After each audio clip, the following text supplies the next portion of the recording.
వందనములు వందనములు విష్ణుమూర్తి పాదములకు వందనములు వందనములు.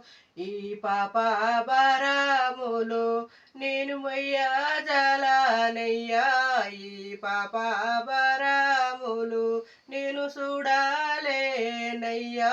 ఈ పాప భారములు ఎవరు వల్ల కలిగేనమ్మా చెప్పు తల్లి భూదేవి. ఎవరు వల్ల కలిగేనమ్మా.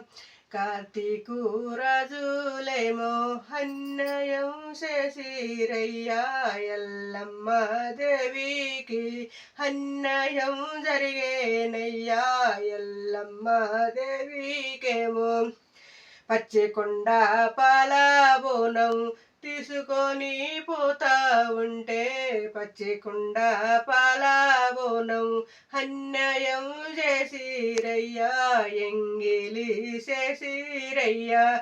అన్యాయం జరిగిందయ్యా ఎల్లమ్మ దేవికి.